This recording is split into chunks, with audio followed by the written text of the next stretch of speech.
Mga bateryang niobium, imbensyong Brazilian na posibleng solusyon sa teknolohiya ng baterya.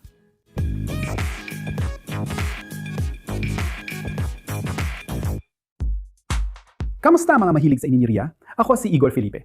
Ngayon, tatalakayin natin ang bagong pag-unlad sa teknolohiya ng baterya gamit ang niobium. Pero sa totoo lang, ano nga ba ang niobium?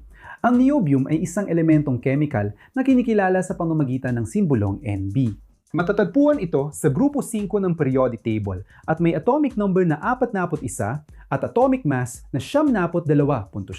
Natuklasan ang metal noong 1800 at isa ni Charles Hatchett, isang Ingles na kemiko mula sa mineral na columbita. Noong panahong yon, tinawag niyang columbium ang bagong elementong natagpuan.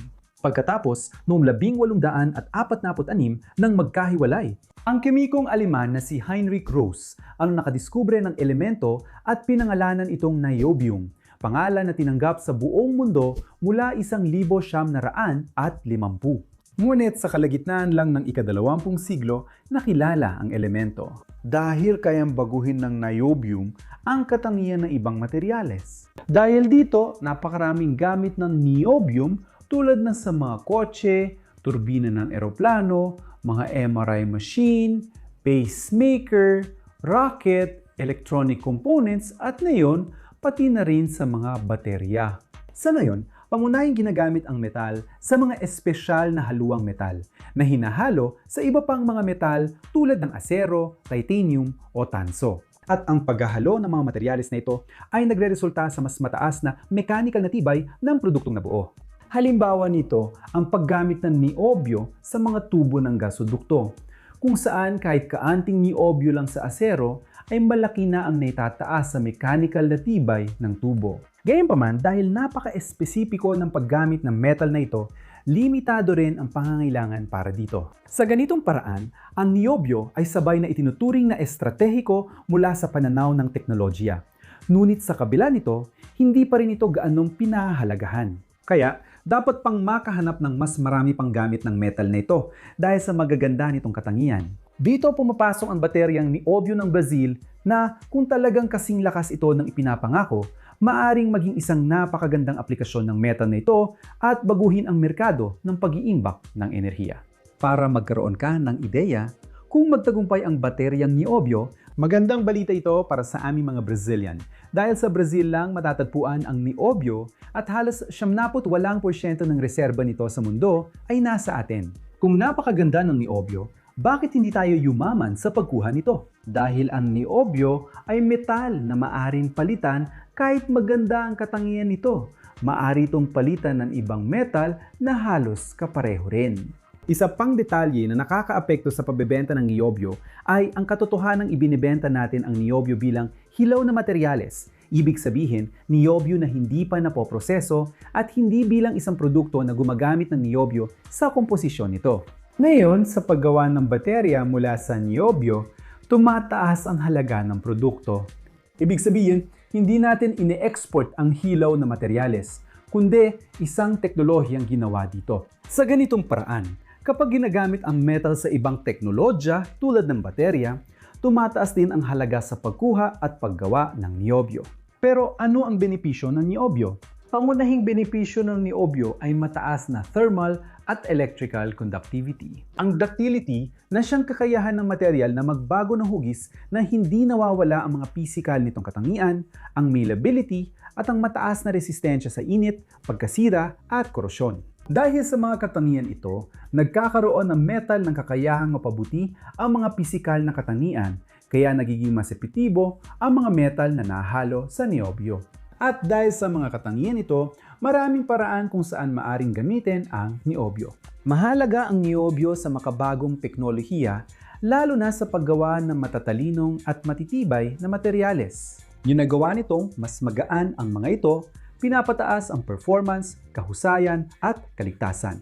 Dahil dito, nakikinabang ang sektor ng mobilidad sa paggawa ng prostesang ortopediko gamit ang mas makabagong teknolohiya.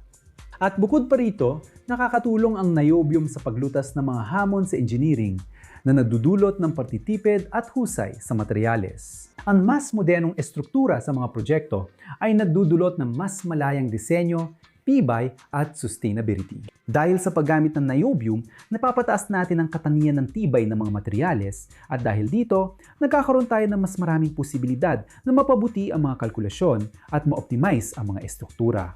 Ang niobium ay isang yaman ng Brazil na nangangailangan ng mas mahusay na pagpapahalaga at paggamit.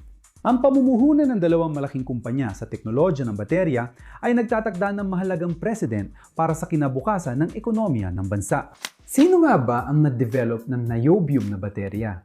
Dapat itong iugnay sa Volkswagen Caminhões e Ônibus, katuwang ang Companhia Brasileira de Metalurgia e Mineração na pumirma ng kasunduan para bumuo at gumawa ng mga bateryang nakabase sa niobyo para sa mga dekuryenteng sasakyan. Sabi ng team ng dalawang kumpanya, isa sa mga benepisyo ng teknolohiyang mula sa Brazil ay ang pag-charge ng dekuryenteng sasakyan sa 6 na minuto lang.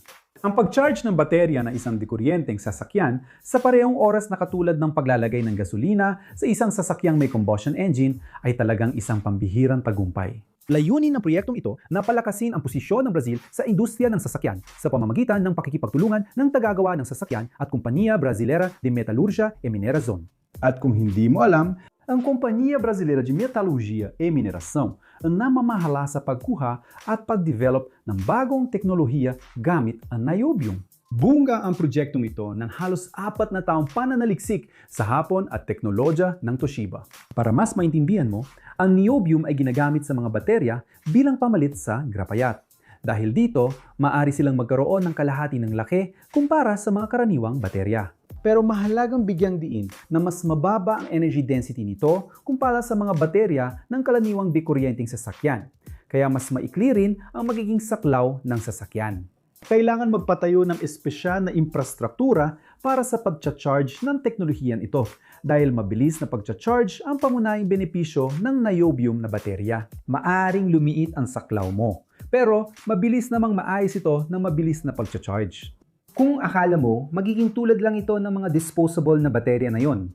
Ayon sa pag-aaral, ang bateryang niobium ay pwedeng tumagal ng halos 20 taon at higit sa 10,000 cycles.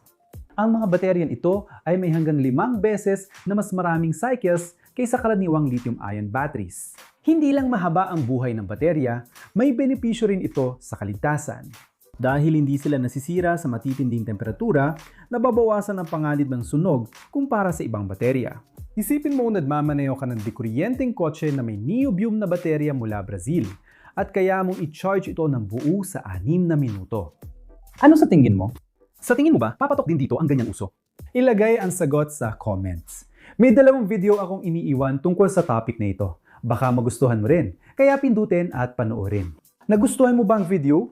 Mag-like at mag-subscribe na at i-activate ang notification bell kung gusto mo ang ginagawa namin. Salamat mga kaibigan, yakap at magkita tayo sa next video.